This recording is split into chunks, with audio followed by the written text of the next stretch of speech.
गोपालगंज से इस वक्त की बड़ी खबर मिल रही है। भारत बंद के दौरान उपद्रव का मामला सामने आया है। 5 नामजद के खिलाफ एफआईआर दर्ज की गई है। 300 अज्ञात के खिलाफ एफआईआर दर्ज की गई है। 3 उपद्रवियों को पुलिस ने गिरफ्तार किया है। रंजीत कुमार राम, शंभू कुमार राम और अन्नू राम की गिरफ्तारी हुई है। सीसीटीवी फुटेज भी सामने आया है। उपद्रवियों की पहचान की कोशिश की जा रही है। तस्वीरें समय आपकी टेलीविजन स्क्रीन पर है। उपद्रव किस तरह से मचाया गया, किस तरह से स्कूल वैन को निशाना बनाया गया, वो भी तस्वीरें हम आपको दिखा रहे हैं। उपद्रव के बाद यह कार्रवाई की गई है। प्रशासन ने नगर थाने में एफआईआर दर्ज कर ली है। और बेगूसराय से इस वक्त की बड़ी खबर मिल रही है। सदर अस्पताल में बच्चे की मौत पर बवाल मचा है। मरीज के परिजनों ने तोड़फोड़ की है।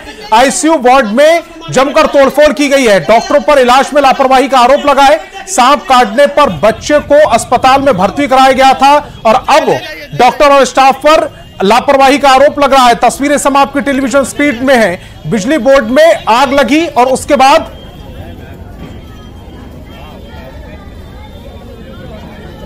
तो बड़ी खबर आपको बता रहे हैं।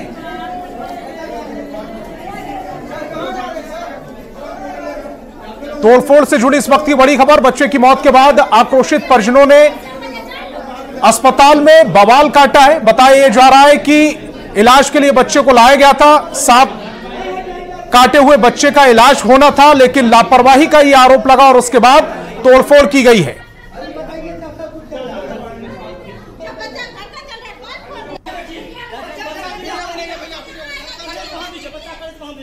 सही था, एकदम सुरक्षित था मेरा। अभी क्या बोला डॉक्टर? बच्चा अभी सुबह क्या बोला? बच्चा मेरा सोया हुआ था। मैं यही बात है, मेरा बच्चा सोया हुआ था। वो आया, बोला बच्चा बेहोश है। पानी लगाई, वो आई नर्स, पानी लगा दी। जो पानी खुला हुआ है वो पानी टिप दिए। जो पानी वो चला लगाई है, वो पानी जो उसमें गोल पाइप लगाई, वो पानी बंद की है और वो फरार चल गई। हम गए बोलने के लिए, हमको बात ली तो बोले एक बार जा मिस्टेक हो गया मैडम, जाके देखिए। तो फिर वो आई, आई तो बोला कि अरे तुम नहीं कर सकती हो। तो हम किस लिए करेंगे, किस लिए करेंगे? हमको करने आता था आपके हाथ है। अच्छा खेलता उसके बाद वो करती है। मनमौजी कम हो रहा है, मनमौजी कम हो रहा है। आया डॉक्टर, उसके बाद लगाने के बाद देखिए मेरा हाथ भी कट गया है। बता दिया मशीन घींच के पार। उसके बाद उसको भेंट लगा हुआ था, मतलब विष का पूरा लक्षण था और चेस्ट में भी उसको इन्फेक्शन मतलब ट्रेप्स था। तो आज एकाएक पता चला कि वो बच्चा के मरने के बाद परिजनों द्वारा हंगामा किया गया। तो मैं जब वहाँ पहुँचा तो देखा कि बहुत आदमी गेट पर भीड़ लगाए हुए हैं और अंदर आईसीयू के अंदर आईसीयू का गेट का शीशा फोड़ दिए हैं और उसके अंदर घुस गए और नर्स और डॉक्टर डर के मारे भाग गया। सबको जान बचाने का कर्तव्य हो जाता है जब इस तरह की स्थिति बन जाती है। और बेगूसराय से बड़ी खबर मिल रही है। बेगूसराय सदर अस्पताल में शॉर्ट सर्किट से आग लग गई। इससे अस्पताल में आए मरीजों में हड़कंप मच गया। लोग जैसे तैसे अपनी जान बचाकर भागने लगे। बताया जा रहा है कि शॉर्ट सर्किट से बिजली बोर्ड में आग लगी, जिसकी खबर जैसे ही मरीजों को लगी वो भागने लगे। नगर थाना क्षेत्र के बेगूसराय सदर अस्पताल की पूरी घटना है। आग लगने के बाद डॉक्टर भी चैम्बर छोड़कर भाग निकले और पूरी बिल्डिंग में बिजली की सप्लाई बंद कर दी गई। आग पर समय रहते काबू पा लिया गया और गनीमत रही कि कोई बड़ा हादसा नहीं हुआ, लेकिन अफरा तफरी किस तरह से मची इन तस्वीरों में देख सकते हैं। जैसे ही ये सूचना मिली कि अस्पताल में आग लगी है, उसके बाद एकदम से भगदड़ मच गई और भगदड़ के बाद की तस्वीरें सबसे पहले आपको दिखा रहे हैं। आग कहाँ लग गया था? आग लग गया था तो सब लोग भागने लगा था। सब लोग भागना शुरू कर दिया ना। और खबर रोहतास से है, जहां एक महिला ने अपने 2 बच्चों के साथ तालाब में डूबकर आत्महत्या कर ली। मृतक आशा देवी जयंतीपुर के संजय चौहान की पत्नी थी, जिसने अपने 2 बच्चे सत्यम और आदित्य के साथ खुदकुशी कर ली। पति संजय चौहान का कहना है कि उसकी पत्नी की तबीयत खराब थी और हाल ही में उसका इलाज भी कराया गया था। बताया जा रहा है कि घर में पुआल रखने को लेकर विवाद हुआ था। इसके बाद बहस हुई और उसने खुदकुशी कर ली। मृतक के मायके वालों ने पति पर ही पत्नी और दोनों बच्चों की हत्या का आरोप लगाया है।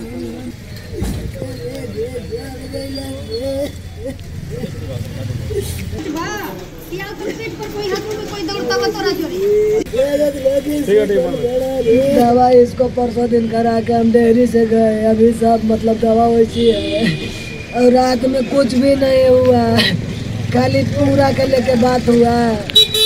हम खाली बोल दिए कि जंगल झाड़ में पूरा नहीं रहता है, हम ना जाने कि आज हमारे लड़कन के लेके कूद जाएगी तालाब में। और बड़ी खबर सुपौल से है, जहां बेहुल नदी में डूबने से 2 बच्चों की मौत हो गई है। कोसी निरीक्षण भवन निर्मली के पास बेहुल नदी में नहाने के दौरान यह हादसा हुआ। निर्मली सीओ थाना अध्यक्ष की मौजूदगी में स्थानीय लोगों की मदद से दोनों शवों को बाहर निकाला गया।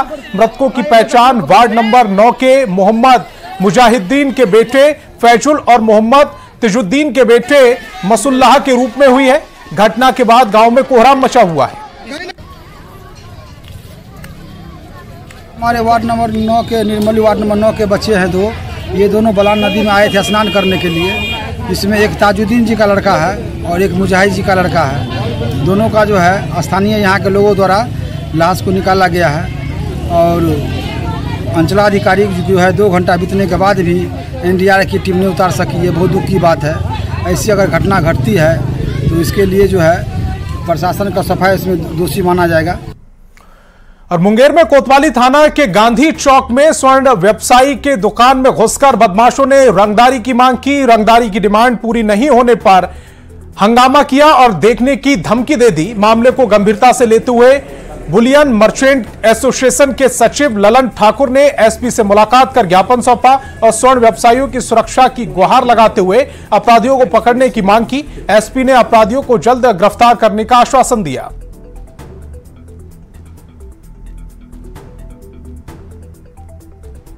कैसे ज्ञापन लेके आया था कि हमारे स्वर्णकार भाई श्री गोपाल जी के द्वारी पर दुकान पर एक क्रिमिनल चढ़ करके बोला कि रंगदारी दो, नहीं तो अन्ना भुगतने के लिए तैयार रहो। उसी के ख्याल से हम लोग आए थे कि हमारे श्रीमान आक्षी अधीक्षक को ज्ञापन दे दें कि वो उचित कार्रवाई करें, तो इसीलिए हम लोग आए थे। एक स्वर्णकार एसोसिएशन के लोग मिलने आए थे, उनके द्वारा एक आवेदन भी दिया गया है। कोई पुरानी घटना के बारे में उसमें मेंशन था कि उसमें जो अपराधी जेल से निकला है वो पुनः आकर के फिर से धमकी दे रहा है, तो उस पर हम लोगों ने संज्ञान लिया है और इसमें जो अभियुक्त है उसको जल्द से जल्द उसके विरुद्ध कार्रवाई की जाएगी। और इसमें हम लोग आश्वासन देना चाहते हैं कि किसी भी तरह का अगर कोई इस तरह का रंगदारी करता है या कोई किसी को दबाता है तो उसकी तुरंत सूचना पुलिस को दें, उस पर तुरंत कार्रवाई की जाएगी। खबर पटना से है, जहां मसौड़ी के उस्मान चक गांव में लोहा कारोबारी अभय कुमार हत्याकांड में पुलिस ने बड़ा खुलासा किया। अभय की हत्या उसकी पत्नी ने ही कराई थी और इसके लिए 14 लाख की सुपारी भी दी गई थी। पुलिस ने अभय की पत्नी प्रियंका को साजिशकर्ता के रूप में गिरफ्तार कर लिया है। साथ ही 3 शूटर को भी गिरफ्तार किया गया। अपराधियों के पास से 2 बाइक और 4 मोबाइल फोन बरामद किए गए हैं। हत्या के बाद जांच में जुटी पुलिस ने सीसीटीवी फुटेज के आधार पर अपराधियों की पहचान की। मामले में पत्नी का नाम सामने आने के बाद स्पेशल टीम का गठन किया गया, जिसने पूरे मामले का खुलासा किया। पति की हत्या इसलिए की क्योंकि वो कर्ज किसी न किसी तरह से चुकाना था और सारी प्रॉपर्टी इन्हीं के नाम से थी और पति के रहते भर में वो किसी तरह का सेल नहीं कर सकती थी और करीब 1.5 करोड़ से ऊपर तक का कर्ज हो गया था। कर्ज नहीं चुका पा रही थी, तो एक अच्छा इनको ये हुआ कि एक ये प्लानिंग करके ये कार्य किया जाए, जिस कारण से सारा डील फिर अब खुद स्वयं कर सकते हैं और जो भी इनके ऊपर लोन है उसको हम चुका सकते हैं। कितना में तय हुआ था शूटर? देखिए टोटल घटना 14 लाख में थी, जिसमें शूटर को और उसके साथ जो ड्राइवर था उसको 5 लाख, पल्सर ड्राइव कर रहा था। खबर गया के शेरघाटी थाना क्षेत्र की है, जहां हथियार का प्रदर्शन करते हुए एक युवक का वीडियो सोशल मीडिया पर तेजी से वायरल हो रहा है। जानकारी के मुताबिक ये वीडियो शेरघाटी थाना क्षेत्र के झोर गांव का है और हथियार दिखा रहा युवक का नाम रंजन कुमार बताया जा रहा। वीडियो में देखा जा सकता है कि युवक के हाथ में देसी कट्टा, गोली और धारदार चाकू दिखाई दे रहा है। युवक बड़े आराम से देसी कट्टे में गोली को अपलोड करता है, उसको लोड करता है। हालांकि इस वीडियो की न्यूज 18 पुष्टि नहीं करता। विकास कार्यों को लेकर सुपर एक्शन में दिख रहे सीएम नीतीश कुमार मुजफ्फरपुर पहुंचे। सीएम ने यहां मुजफ्फरपुर हाजीपुर NH पर मथौल में बने बाईपास 4 लेन का निरीक्षण किया। उन्होंने तुर्की थाना के नवनिर्मित भवन का भी जायजा लिया। सीएम ने 7 नए थाना भवन का शिलान्यास किया और 3 नए थानों का उद्घाटन भी किया। सीएम नीतीश कुमार ने मुख्यमंत्री उद्यमी योजना के तहत कई महिलाओं को 5 लाख का चेक सौंपा, साथ ही दिव्यांगों को ट्राईसाइकिल भी सौंपी। मुख्यमंत्री जी नीतीश आज मुजफ्फरपुर आए थे, क्या कहेंगे? बिहार के माननीय मुख्यमंत्री जी बिहार के कोने कोने में घूम घूम कर बिहार के विकास के लिए तत्पर हैं और आपने देखा किस तरह उनके ही जब गठबंधन की सरकार डबल इंजन की सरकार बना तो मुजफ्फरपुर बाईपास बन गया और आज थाना का भी उद्घाटन हुआ है। बहुत सारी योजना का शिलान्यास उनके कर कमलों द्वारा हुआ है और उनके निर्देशन में पंचायती राज विभाग पूरे बिहार में समाज के अंतिम व्यक्ति तक विकास की रोशनी पहुंचाना चाहती है। बिहार के मुख्यमंत्री नीतीश कुमार आज मुजफ्फरपुर पहुंचे। मुजफ्फरपुर में कई योजनाओं का उन्होंने शिलान्यास किया है। कई प्रोजेक्ट्स जो चल रहे हैं, खासकर जो थाना भवनों का निर्माण चल रहा है तो उसका भी उन्होंने निरीक्षण किया है। और ये आप देख सकते हैं, ये तुर्की थाना का नया नवनिर्मित भवन है जिसका निरीक्षण करने नीतीश कुमार आए थे। साथ ही साथ 7 नए थानों का शिलान्यास भी सीएम नीतीश कुमार ने किया है। वही 3 नए थाना भवन जो जजुआर है, SC/ST थाना है और हत्था है, ये 3 थाने का उन्होंने उद्घाटन भी कर दिया है। तो सीएम नीतीश कुमार आज पहुंचे थे और आप देख सकते हैं ये तमाम शिलापट जो है लगा हुआ है। ये आज की योजनाओं का किसी का शिलान्यास हुआ, किसी का उद्घाटन हुआ। बिहार में जमीन विवाद को लेकर अपराधों को देखते हुए बिहार सरकार ने बड़ा फैसला लिया है। इसके तहत बिहार सरकार राज्य के 45,000 से भी ज्यादा गांवों में लैंड सर्वे करा रही है। न्यूज 18 के एक कार्यक्रम में बिहार बीजेपी अध्यक्ष और राजस्व एवं भूमि सुधार मंत्री दिलीप जायसवाल ने साफ कहा, जमीनों के सर्वे लेकर किसी को परेशान होने की जरूरत नहीं है। सरकार आपकी जमीन को छीन नहीं रही, बल्कि इसके जरिए आपको अपनी जमीन का मालिकाना हक मिल पाएगा। दिलीप जायसवाल ने सभी लोगों से जमीन सर्वे कराने की अपील की है। इतना ज्यादा कॉम्प्लिकेशन इस जमीन के विवाद में है कि गवर्नमेंट और पुलिस प्रशासन का और जनरल एडमिनिस्ट्रेशन का मैक्सिमम एनर्जी जो है इसी में लॉस होता है। मैं इस बात को मानता हूं कि इसमें कहीं ना कहीं जो प्रॉपर सर्वे नहीं हुआ है जमीन का, जिस कारण से पूरे बिहार के लोगों को जमीन का ये विवाद झेलना पड़ता है। तो सरकार ने एक फैसला लिया कि हम पूरे बिहार के जमीन का सर्वे कराएंगे और सर्वे डिजिटल तरीके से होगा और सब चीज ऑनलाइन पोर्टल पर होगा, जिससे कि किसी को भी अपने जमीन का फ्यूचर एंड जो उसका हिस्ट्री है वो कंप्यूटराइज सिस्टम से, डिजिटल सिस्टम से उसको मिल जाए। हमने इसको काफी सिस्टमेटिक तरीके से 3 बार अपील करने का हमने प्रोविजन रखा है। जो आपके पास पेपर है पहले से, वो पेपर ही सफिशिएंट है। उस पेपर को अगर आप दिखाते हैं कि हमारा ऑनलाइन रजिस्ट्रेशन पहले से है, मैं उसका भूमि का लगान दे रहा हूं, खाता खेसरा खतियान जो भी है हम देते हैं, तो आपका जमीन आपके ही नाम से जाएगा, उसको कोई गलत नहीं कर सकता। और न्यूज 18 के कार्यक्रम में डिप्टी सीएम सम्राट चौधरी ने रोजगार और कानून व्यवस्था को लेकर बात की। सम्राट चौधरी ने कहा कि नीतीश कुमार सरकार में कानून व्यवस्था की स्थिति काफी बेहतर है, यहां कोई संगठित अपराध नहीं है। ऐसे में निवेश के लिए बिहार में बेहतर माहौल है, यहां कोई भी अपराधी सजा से बच नहीं सकता। साथ ही यह भी कहा कि रोजगार को लेकर सरकार काफी मदद कर रही है। 22 लाख तो दे चुके हैं हमें, ये मुख्यमंत्री जी ने बताया। 22 लाख लोगों को रोजगार गवर्नमेंट स्पॉन्सर्ड स्कीम्स के माध्यम से हम जो देते हैं उसके माध्यम से दे चुके हैं। ये 12 लाख और देने हैं उसमें, और जो 10 लाख सरकारी नौकरी का 2020 का वादा था उसको हम 12 लाख करेंगे, 12 लाख से। लेकिन ठीक कहा कि सरकारी नौकरी का एक लिमिटेशन है।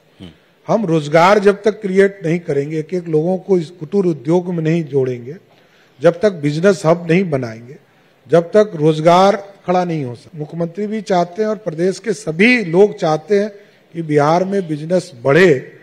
ये काम हम लोग को और आगे करना पड़ेगा। लेकिन हमारे यहाँ फूड प्रोसेसिंग सबसे बड़ा इंपॉर्टेंट काम है। FPO, यदि हम मक्का को, मखाना को, इन लोगों को, इन चीजों को यदि हम FPO के माध्यम से आए तो हमको लगता है कि रोजगार करना थोड़ा आसान होगा। ब्रजमोहन जी पूरी तरह सेफ है, यहाँ ऑर्गेनाइज क्राइम नहीं हो सकता है। आपसे मेरी दुश्मनी है, मैं आपका हत्या कर सकता हूं, आप मेरा हत्या कर सकते, लेकिन यहां ऑर्गेनाइज क्राइम नहीं है।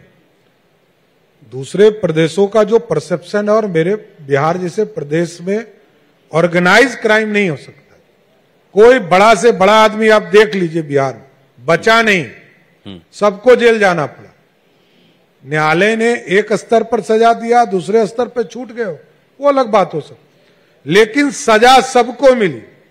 और इसको स्पीडी ट्रायल और कराना पड़ेगा। ठीक कहा आपने, इसको और सख्ती के साथ और आगे बढ़ाना पड़ेगा कि हमको नीतीश कुमार जी के नेतृत्व में और कितनी अच्छी सरकार हो सकती है, इसको और आगे बढ़ाना पड़ेगा। तो इस बुलेटिन में फिलहाल इतना ही। आप देखते रहिए न्यूज़ 18 बिहार झारखंड।